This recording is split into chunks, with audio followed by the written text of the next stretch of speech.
USC and Ohio State. Beanie Wells out with the foot injury. USC trailing 3-0. Mark Sanchez finds Stanley Havili on the wheel route, and the fullback scores. Jesse, why did this play work? The USC tight end Anthony McCoy breaks to the post, and that takes Malcolm Jenkins with him, which opens up Stanley Havili on the wheel route down the left sideline. Trojans take the 7-3 lead. Same score in the second quarter, right on the doorstep. Play fake, Sanchez to the freshman Blake Ailes. Mark, they bit again. They had to bite on the play action. Look at the running game. It's dominant by USC. The defenders have to step up and bite on it. By that time, it's too late. Blake Ailes, back of the end zone, touchdown. So Ohio State's in trouble. They mixed Terrell Pryor in different spots. He improvised some runs, did a pretty good job on the ground, had 40 yards rushing. That was pretty good to get Ohio State moving at times, but they couldn't come with any consistency, and even when things went right, like when Todd Beckman found Brian Robisky holding, and a replay showed it was clearly a hold and a takedown, much to Beanie's chagrin, much to Tressel's frustration. Beanie trying to inspire his teammates. He's a vocal leader. This is the play that pretty much broke the Buckeyes back. Beckman to Ray Maualuga. Maualuga's on scholarship for Southern California. Pick 6. The defense was so dominant today for USC. 9 tackles for loss, 5 sacks, 3 turnovers. That was the biggest turnover in the game. And here is one of the sacks. Fili Moala, who some would say would be a top pick in the NFL draft. He didn't even have a tackle against Virginia. And Joe McKnight carried it 12 times for over 100 yards, Mark. He was spectacular in this game, along with the offensive line only giving up 1 sack. USC imposed their will on Ohio State on both sides of the ball. Mark Sanchez threw 4 touchdown passes. This one to Damian Williams. Why is this one most significant, Mark? Because he is the second receiver to score and player to score for USC. That's right. He has 12 touchdowns the Trojans have this year. 11 different guys have scored them. Williams, the first guy to reach the end zone twice. That's an embarrassment of riches. Is that what they call, Jesse, spreading the wealth? Yeah. Slightly. A little bit of talent on this USC football team. There is plenty of wealth to spread, and they spread it all over the Buckeyes' backside, totally outmanning them, just absolutely crushing any hope that Ohio State had to go into the Coliseum and win this storied matchup between the two power programs. Sanchez asserting himself as a leader again. Viva Sanchez, leading Georgia Bulldogs, taking on Steve Spurrier, South Carolina Gamecocks. Third quarter, Bulldogs again go a half without scoring a touchdown against Cocky. They didn't get one in the loss last year. Matthew Stafford with the wheels. That's a pretty good imitation of Knowshon Marino. You know that? Taking the ball 30 yards down the field of play? Not a bad imitation, but there's no substitute for the real thing. Here's Knowshon. Knowshon Marino, 6 touchdowns heading into this football game. Just finds a way to smell the end zone. Big touchdown run, Knowshon Marino. 2-point conversion made it 14-7 Dogs. Gamecocks back and on the doorstep, and here's a Pontiac game-changing nominee. Oh, Mike Davis coughed it up. The Dogs recover. Spurrier's threat is snuffed out. Under 4 minutes to go. 4th and 2 for the Gamecocks. C.C. Whitlock, he's a freshman. He's a guy Spurrier's wanted to get into the game. He stops running on the route. And Chris Smelly threw it past him. Bulldogs ball. And under 20 seconds to go. One more chance. Smelly. You know, Smelly actually had a very solid day, but he was picked off late by Rashad Jones. Smelly threw for 271 yards, but 14 great dynamic duos of all time as Missouri took on Nevada. You know, peanut butter and jelly, Andy and Barney, Sonny and Cher. Things that just go together. Jesse and Lou? Reese Mark. Well, Mark and I have been together a long time, Coach. Let me tell you that. Chase Daniel and Jeremy Maclin, we finish each other's sentences sometimes. Daniel to Maclin, who came in averaging 15 yards a touch, Mayday. The Jeremy Maclin was outstanding in this game. When you get him in the open field and give him a couple blocks, he can take it the distance. He did on that play for 80 yards. And they just continued all afternoon to hook up, Jesse. He's one of those guys that every time he has the football in his hands, he can take it the distance. A $172 through the air today for Jeremy Maclin. 3 touchdowns. What is wrong with me? I forgot the biggest couple of all time. What was the girl you settled on in The Bachelor? I think her name. There's Daniel and Maclin again. Boy, I think you might kill me for bringing that up here in the middle of the highlight. Daniel went over 400 yards on the day, threw 4 touchdowns. Maclin was unbelievable again. Look, hey, he's fast and everything. This is big time, Mark. Look at him get this foot down. The body English, adjusting your body, he can control his body and get his hands on the ball, and he's got the foresight to put his foot down inbounds for the touchdown. I know it's cliched, but some of the things that number 9 in black and gold can do, you just can't coach. 69-17, Missouri. This offense is as good as anybody. The Huskies and the Sooners spending a little quality time together, getting to know one another, a little traditional airing of grievances before things started. And Sam Bradford went out, and Jermaine Gresham catches it. Oklahoma missed the point after. That's about the only thing that went wrong. What about this, as you call him, Mark, the new toy in the Sooner arsenal, Ryan Broyles, his second game? He's been outstanding. Breaking tackles right there. Look at the open field blocking. Look at the other receivers go down the field and make sure he gets into the end zone. Huge play for the offense. Jesse, as a quarterback, did you always find it to be better if you threw more touchdown passes than incompletions? That usually meant it was a good day. But I think when you watch Sam Bradford, what sticks out is obviously the accuracy, but he's got excellent anticipation. He sees the field, he sees the coverages, and he's able to deliver the football accurately. 3 incompletions. Trophy? Yeah, it should have been. Hell, Lou was back in South Bend. They unveiled a statue on campus. Congratulations to Coach. 1988, he led the Irish to the national championship undefeated. I think he was trying to steal Charlie Weiss's headset. Against Michigan, battle of the 2 winningest programs in the history of the sport. Brandon Miner put it on the ground, the swing pass from 3. Notre Dame cashed it in for a touchdown. Turnovers, the story of the day for the Maize and Blue. They were terrible in that regard, Jesse. Yeah, this was the story. 6 turnovers on the day for Michigan. It would cost them. 14-0. Jimmy likes to be golden. Golden Tate. Jimmy doesn't like to get sacked. That offensive line gave up no sacks for the 2nd consecutive week.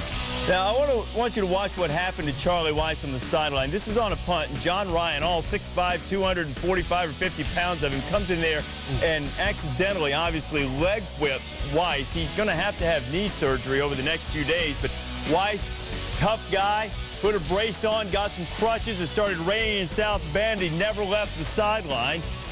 Michigan trying to get right back into it, but Kevin Grady, who's back, he put it on the ground. Wolverines, well, the good news about their turnovers, they only had 6, and 8's the school record, so at least it won't go into the record book. Another Michigan scoring opportunity was gone, and Brian Smith scoops up yet another Michigan miscue and takes it to the house. Notre Dame rolls 35-17 and gives Weiss, injured knee and all, a victory. But Charlie gets well soon. East Carolina and Tulane from, I guess, Lou to Skip to my Lou. We got Skip and Skip's team after those 2 great victories in the early part of the season against Tulane in the Superdome. The blocked field goal. Quentin Cotton cashes it in. Pirates, you know, the Pirates have been raiding everybody's ship. Now they're having to protect their treasure, and Tulane was right there like Johnny Depp trying to steal it from him or something.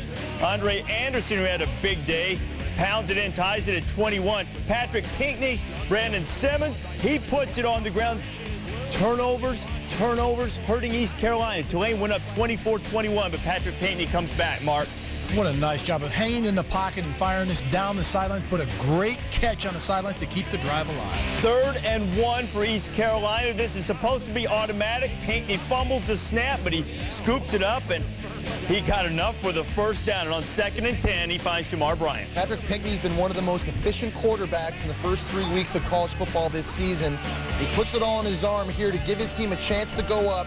He was 22 of 32 in this game, 260 through the air and 2 scores. He has been remarkable in his senior season, and it was another senior, Pierre Bell.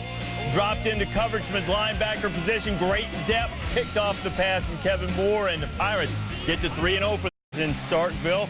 3-0 game, another defensive struggle. Brad Lester lands on his head and didn't get up. Was carted off on a stretcher, taken to a hospital and evaluated. He did return to the stadium later, and certainly that is great news.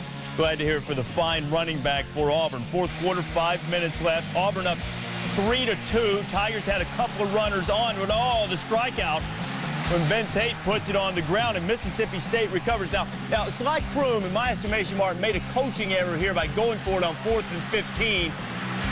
with under 4 minutes to go. Absolutely. He had 2 timeouts left on the clock. Punt the ball away, put Auburn in bad field position, stop them, use your timeouts, get one more chance to go down and score. Why was it important? Because Auburn was turning the ball over again. Did it 3 times, but rather than having it on the doorstep, you don't know if they would have run the same play, but the Tigers hadn't been secure with the ball. State had another opportunity, and immediately after that fumble, Wesley Carroll goes up top and a spectacular interception by Walter McFadden. Give a lot of credit to this Auburn defense for hanging in there late in the football game. It looked That is what happened to UCLA. The good news is at least it wasn't as bad as the 76-0 loss to USC in 1929, but it was close. Max Hall was unbelievable. Dennis Pitta caught 5 passes, 2 of them for touchdowns. Austin Collie caught 10 passes, 2 of them for touchdowns, Jess. Yeah, it was an okay day for Max Hall today, 27 of 35, but he threw for 7 touchdowns. 6 of them coming in the first half. And Mark, what is it about the BYU offense against a defense that held its own against Tennessee? It was so effective here. Max Hall, the quarterback, didn't make mistakes, threw the ball all around the field, and UCLA was depleted. They had injuries, but that's not an excuse. Max Hall was on fire. You could have come out of the crowd today wearing a blue jersey. Max Hall would have found you in the end zone. Well, we saw him find Harvey Unga, and he's going to find Pitta again. 6 touchdown passes in the first half. That's just 1 off the NCAA record. Then he added another one to Unga in the second half. 59-0. UCLA in their last 2 trips to the state of Utah, they've been beaten 103-6. Wow. They got beat 44. Had the potential, other than USC, to be a disastrous day for the Pac-10. Purdue had a 20-6 lead. At one time they'd been up 20-3. And this is where the game really started to change. Pontiac game-changing nominee, Jairus Byrd returning the punt. You know, the offense struggling early for Oregon, but what's the best recipe for that? Big play in the special teams, and Jairus Byrd gives them just that. Oregon able to put together another touchdown drive. LeGarrette Blount went over 100 yards on the day, scored a couple of touchdowns. That one tied the game at 20. Now we're tied at 23. Purdue with a chance to win. Toe meets leather. No. Chris Summers missed badly on a windy day. Second overtime, Summers tried again to give his team the lead. Couldn't get it done. And now, after Justin Roper, the starting quarterback for Oregon, got hurt in the first overtime, Chris Harper was in there, and Blount took in the winner.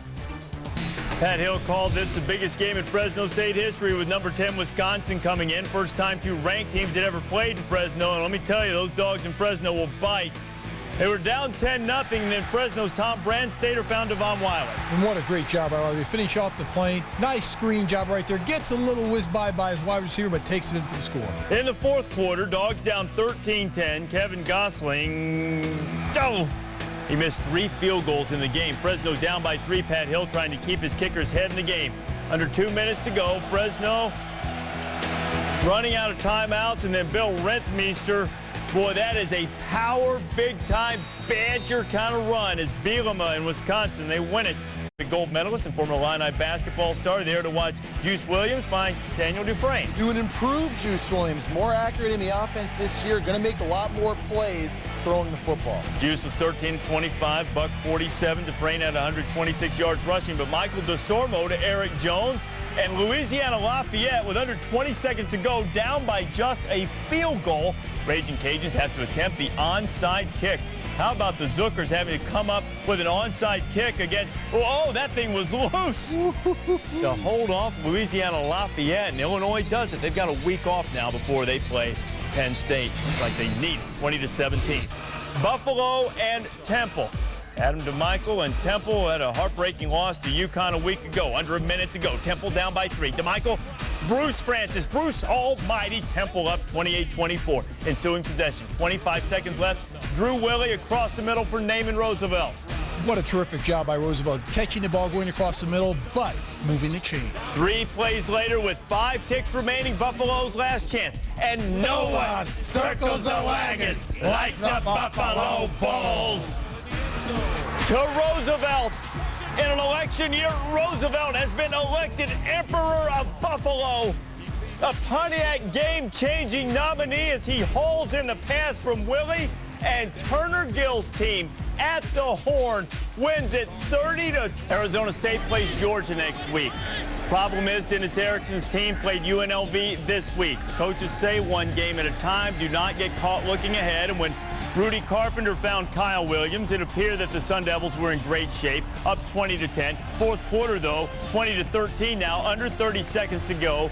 Omar Clayton scrambles. Philip Payne. Oh, one hand. Oh, Velcro fly. Payne, an amazing catch. Sends the game into overtime. UNLV had the ball first in overtime. Here is Clayton. Firing it in, all kinds of traffic bouncing around, and this time Ryan Wolf grabs it. That would lead to a UNLV field goal to make it 23-20. Now Arizona State trying to tie with one of the great kickers in the land, and Thomas Weber's kick is blocked by Malo Taumua does it for UNLV, and Erickson's team is upset.